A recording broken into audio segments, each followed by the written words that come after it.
오늘 기초과정에서는요, 우리가 기본적으로 계산하면서 그 다음에 회계라는 무엇인지 그 테두리에 대한 거에 대해서 자세하게 설명을 들어가도록 하겠습니다. 자, 먼저 볼까요?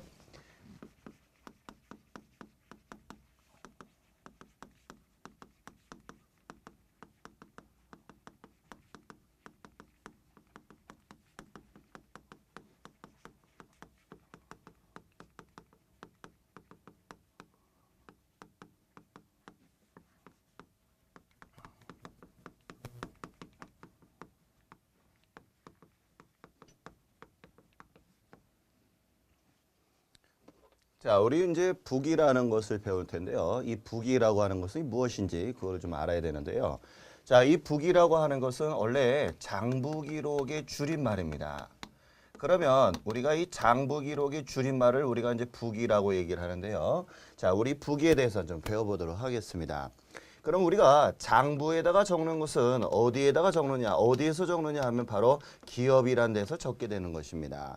그럼 우리가 이렇게 장부에다가 적을 때는, 장부에다 이렇게 적을 때는요, 서로 간에 뭐해서 적기로 했느냐 하면 우리가 바로 장부에다 적을 때는 기업이 장부에 적을 때는 서로 간에 뭐해서 약속해서 적기로 하였습니다.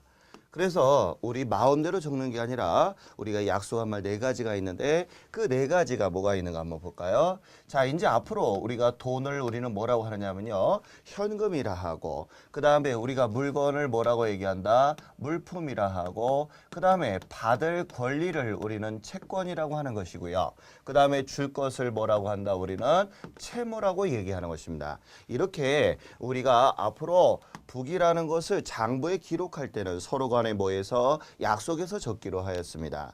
이렇게 해서 우리가 앞으로 돈을 뭐라고 한다? 현금이라 하고 그 다음 물건을 뭐라고? 물품, 받을 것 채권, 줄 거는 채무에 대해서 그런 증감 변화라고 하는 것은요. 그런 것들이 늘어나고 줄어드는 것을 기록, 아까 제가 어디에다가 적는다고 그랬죠? 장부, 서로 간에 뭐해서 약속해서 적는다. 어디에서 쓴다고 그랬어요? 기업에서 쓰는 것을 우리는 북이라고 하는 것입니다.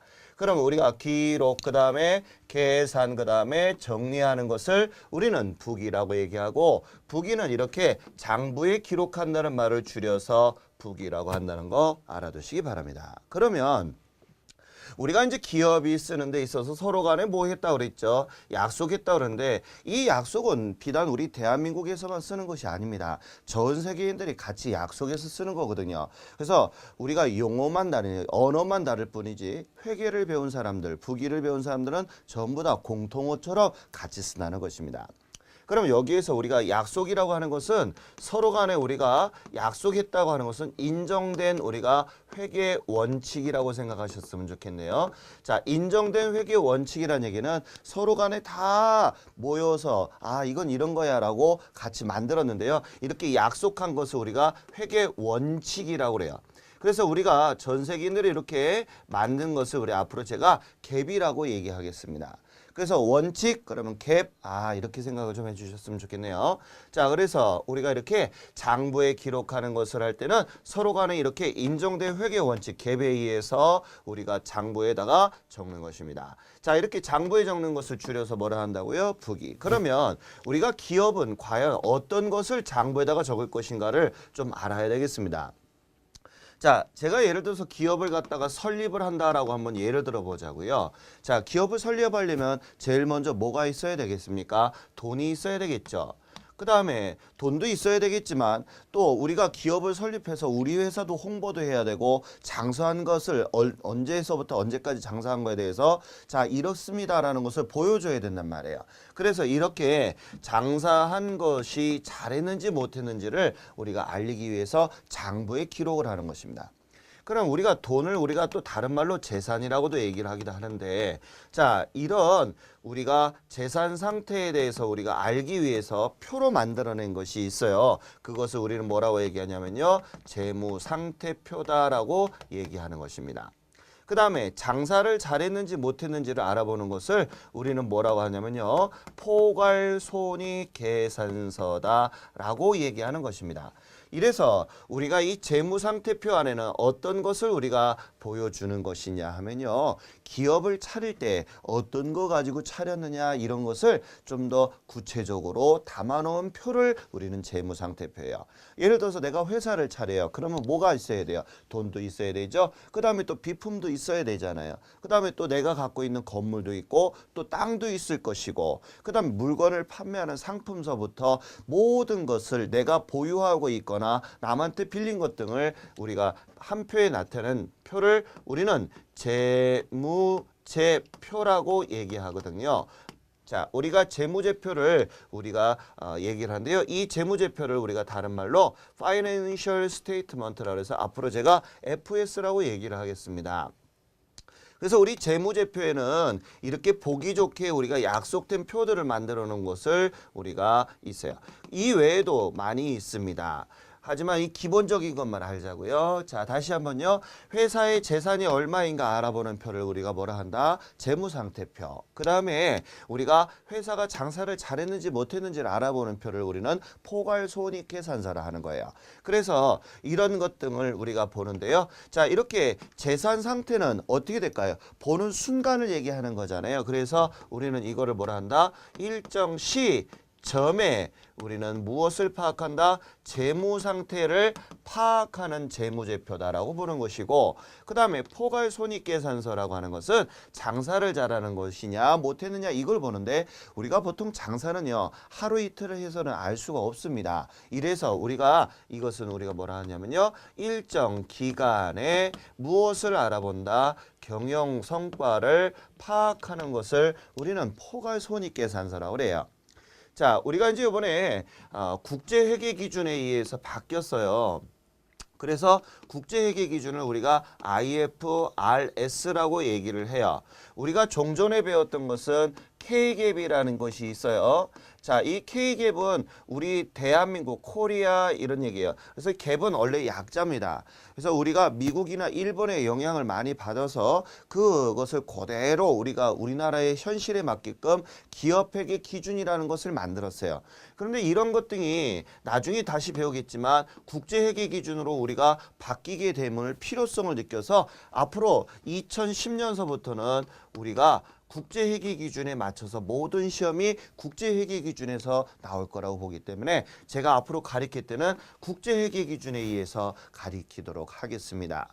그러면 이렇게 IFRS라고 하는 거나 우리 시중에 가다 보면 IFRS 또는 K라고 이렇게 나와 있는데요. K라고 하는 것은 코리아 이런 얘기예요. 그래서 IFRS나 코리아 IFRS나 그 내용은 똑같은 내용이라는 것을 알아두시기 바랍니다. 자, IFRS라고 하는 것은 인터내셔널 국제적인 얘기죠. Financial Reporting Statement라고 해서요. 우리가 앞으로 국제회계 기준을 갖다 제가 앞으로 IFRS라고 얘기하고 그 다음에 종전에 우리가 배웠던 거 있잖아요. K갭에 대해서는 제가 표현을 신토불이라고 표현을 하도록 할 거니까 그렇게 좀 알아두셨으면 좋겠네요. 그러면 우리가 국제회계 기준에 맞춰서 우리가 재무상태표라고 그랬고 그 다음에 우리가 이제 포괄손익계산서인데 우리가 종전에 K갭에서는 손익계산서였는데 앞에 뭐가 붙었다고요? 포괄이라는 말이 붙었어요. 그거는 우리가 손익계산서 파트에서 더 자세하게 설명해 드릴게요. 자, 그러면 여기 볼까요? 재산이 얼마인가 알아보는 것을 우리가 재무상태표, 그 다음에 장사를 잘했는지 못했는지를 알아보는 것을 포괄손익계산서예요. 그래서 시험에 나올 때는 우리 선생님은 재무상태나 경영성과는 너무나 잘 외운단 말이에요. 한데 시험에서는 이 핵심 키워드 단어는 당연히 알고 있다라고 생각을 해서 어느 단어를 가지고 장난치냐면요. 바로 그 앞뒤의 말을 가지고 장난친다는 것을 꼭 좀 기억하시고 공부하실 때는 핵심 키워드만 머릿속에 담지 마시고 앞뒤의 말을 꼭 기억해라. 이거 알아두시기 바래요. 자, 재산이라고 하는 것은 보는 순간이기 때문에 일정 뭐라 한다? 시점. 그 다음에 장사라고 하는 것은 일정 기간에 내가 잘했는지 못했는지를 알아보는 것이기 때문에 우리가 일정 기간이다라는 거 다시 한번 강조합니다. 이렇게 우리가 재무 상태가 얼마인지 또 우리가 장사를 잘했는지 못했는지 알아보는 표를 우리는 무슨 표라 한다? 재무제표라고 한다는 거 꼭 좀 알아두셔야 되겠습니다. 자, 우리가 재무제표라는 거, 재무제표. 자, 이렇게 우리가 장부에다가 기장하는 것은 이렇게 재무 상태라든지 경영 성과를 갖다가 알기 위해서 기업은 장부에다가 서로 간에 모여서 약속해서 장부에다가 적는 것입니다. 그러면 이제 우리가 선생님들 우리 지나다니다 보면 부기 이런 얘기 하니까 옛날 어르신들이 옛날 실업계 학생들이 아직도 부기 배워 이런 얘기를 하는데 그건 정말 모르시는 얘기예요. 자, 부기라고 하는 것은 장부에 기록하는 우리가 학문이에요. 그러면 우리 잠깐만 보게 되면요. 부기하고 자, 우리 부기하고요. 그 다음에 회계의 차이점이 뭡니까? 이런 얘기를 가끔 종종 물어보시는데요. 이것도 상당히 중요한 이슈인 것 같아서 잠깐 얘기할게요. 부기라고 하는 거와 회계는 무엇입니까? 라고 해서 제가 수업 시간에 사람들한테, 학생들한테 물어보면 거기 그거 아닙니까? 이런 얘기를 하는데 아닙니다. 자, 부기는 우리가 뭐냐 하면요. 거래가 생깁니다. 우리 회계상에서의 거래라고 하는 것은 증감 변화가 일어나요. 어떤 증감 변화가 일어나냐면 물건을 사거나 팔거나 하게 되면 장부에 적어야 되거든요. 그런 거래가 생기게 된단 말이에요. 그럼 이런 거래가 생기면 우리가 장부에다가 적죠. 장부에 기록해서 나중에 우리가 재무상태표나 포괄손익계산서를 만드는 것을 우리가 아까 뭐라고 그랬어요? 재무제표라고 했잖아요. 그렇죠? 그럼 이렇게 거래가 생겨서부터 어디까지? 재무제표까지 작성하는 것을 우리는 뭐라고 얘기냐면요. 부기라고 얘기하는 거예요. 그래서 이 부기라고 하는 것은 거래서부터 재무제표를 작성하고 그 재무제표를 우리는 뭐라고 하냐면요. 회사의 재무상태나 경영성과를 나타내기 때문에 이것을 우리가 뭐라 한다. 유용한 아주 쓸모있는 이런 얘기죠. 유용한 회계정보다라고 얘기하는 것입니다. 그래서 이 유용한 회계정보를 누구한테 자, 우리 회사에 대해서 궁금해하는 사람들이 많을 거예요. 어떤 사람이 있을까? 야, 이 회사 돈 많이 버는 회사대 라고 하게 되면 주식 투자해요, 안 해요? 하죠. 그 다음에 국가에서는 어떻게 한다? 야, 저 기업 돈 많이 버니까 내가 세금을 걷어야 되겠다는 생각할 거 아닙니까? 그렇죠? 이렇게 기업에 대해서 관심을 갖는 사람은 우리는 뭐라고 얘기하냐면요. 바로 이해관계자라고 하는 것입니다. 그래서 우리가 이 이해관계자들은요. 어떻게 하느냐 하면요. 자, 우리 유용한 회계 정보를 누구한테? 이해관계자한테 뭐 한다? 제공하는 거예요. 그러면 얘네들이 이것을 보고 나서 무언가 결정을 할 거 아닙니까? 맞죠? 그래서 어떻게 합리적인 의사결정을 하게 됩니다. 누가? 이해관계자가 이렇게 되는 거예요. 그래서 내가 이 회사에다가 투자를 해야 되겠다. 이 회사에 내가 돈을 빌려줘야 되겠다. 이렇게 되는 거란 말이에요. 그래서 우리가 무엇이라고 정의하냐면요. 부기라고 하는 것은 단순하게 장부에 기장하고 재무제표 작성하는 것까지를 우리는 뭐라고 얘기한다? 부기라고 얘기하는 것이고 그 유용한 회계 정보를 누구한테? 이해관계자한테 제공함으로써 어떻게 합리적인 의사결정을 이끌어내는 것을 우리는 회계라고 하는 것입니다. 그러니까 좀 달라요. 우리가 부기라고 하는 것은 재무제표 작성하는 것이고 그 재무제표를 이용해서 이들로 하여금 의사결정을 이끌어내는 게 회계라는 것입니다. 그래서 우리가 회계 안에는 무엇이 포함이 되느냐면요. 부기가 포함이 되는 거예요. 그러니까 회계가 좀 더 회계가 좀 더 넓은 광이다 이렇게 보고 얘는 좁은 표시다라고 볼 수가 있네요. 그러면 이때 부기라고 하는 것은 거래가 생겨서부터 재무제표를 작성하는데 거래가 물건을 사고 팔고 이런 거래가 생기는 것을 우리는 생산적이다라고 얘기를 해요. 그래서 이것을 생산적인 측면이다라고 얘기합니다. 그 다음에 우리가 이런 생산적이 된 거래에 대해서 재무제표를 작성하는데 이 재무제표는 서로 간에 모여서 약속해서 해야 된단 말이에요. 그러면 이 약속을 모르게 되면 재무제표를 작성할 수 있다 없다? 없다는 것입니다. 그것을 우리는 하나의 기술적이라고 보는 거죠. 그래서 우리가 전기 기사 이런 사람들만 전기를 잘 고친다고 해서 이게 기술이 아니다 이런 얘기입니다. 우리도 회계를 재무제표를 잘 만드는 것도 하나의 뭐라고 본다? 기술이라고 보는 거예요. 그래서 이렇게 생산적인 측면과 기술적인 측면을 부기는 포함을 하고 있고 이 회계는 여기다 더 하나 플러스 뭐까지? 이 유용한 회계를 정보를 이용하는 측면까지도 우리가 갖고 있는 것을 우리는 뭐라고 얘기한다? 회계라고 얘기하는 것입니다.